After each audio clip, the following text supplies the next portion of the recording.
fibroadenoma in breast FNA specimens. So this is the most common benign tumour and probably the most common cause of false positive diagnoses. So these are highly cellular specimens. I'll just give you an overview of this case to show you just how many epithelial cells are present. Notice, however, that they are all present in very cohesive, large groups of cells. Just here, this sort of amorphous metachromatic material down the bottom, this is stromal tissue. And remember, this is a biphasic tumour consisting of epithelial proliferation and stromal tissue. This is a classic appearance of fibroadenoma epithelial cells in a branching sort of staghorn appearance to the cells. Just on low power again here, notice how cohesive these epithelial cells are. They have rounded edges to them, some branching of the cell groups, and very tightly cohesive. On high power, look, we can see that lovely bimodal pattern with the darker myoepithelial cells lying over the top of the epithelial cells. And when you get your eye on, you can even see that on low power, these branching, cohesive, rounded groups. Notice in this area here, we've got a lot of bare bipolar nuclei too. So these are the myoepithelial cells stripped off the epithelium. Just showing the bimodal pattern in there again. It's quite obvious. Notice you have to focus up off the epithelial cells to see it.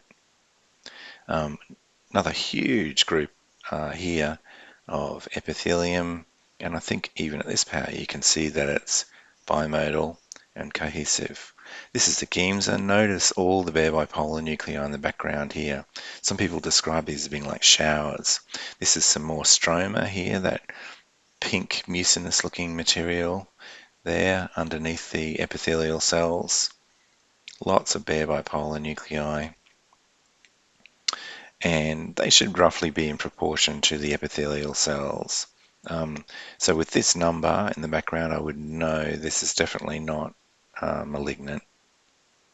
Just showing you on high power always helps to check and make sure they don't have cytoplasm, so they should be just stripped, and they'll be variable in shape, but many of them will be quite elongate, so bipolar. Most of them here are sort of round, but we've got some definite sort of ones with pointy ends. Just on higher power, you can see that bimodal pattern in the Giemsa stained epithelial cells. And notice that the nuclei are fairly uniform. So in fibroadenoma, particularly in younger patients, you can get quite a bit of variation in nuclear size sometimes, some what we would call nuclear atypia, but it's the pattern that's all important. So if you notice that there's a bimodal pattern like this and bare bipolar in the background, then you can be assured that it's benign. Now, I just wanted to talk about stroma a bit. So this is stroma on the Pap stain. I've shown you it on the Giemsa. It stains this blue-green colour, the collagen of the stromal tissue in fibroadenoma. Notice it's fairly poorly cellular, elongate nuclei. The cellularity varies quite a bit. And then this is a classic clump of stromal tissue from a fibroadenoma, and this is what we call fibromyxoid stroma. Notice how I can see sort of fibers running up and down through that clump of stromal tissue. We've got quite elongate nuclei, and it's got a myxoid appearance to it, so that's kind of like a mucinous appearance. And the club sort of shape of that is typical as well.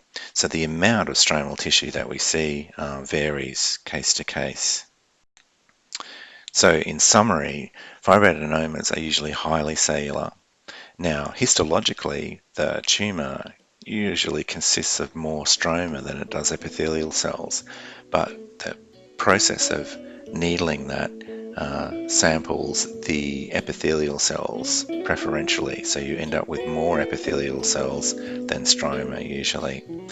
Sometimes you'll see no stroma, sometimes you'll see quite a lot, as in that last case that I showed you, but you always should see quite a lot of cohesive epithelial cells forming rounded, sometimes branching groups that are bimodal, and you should see abundant bare bipolar nuclei present.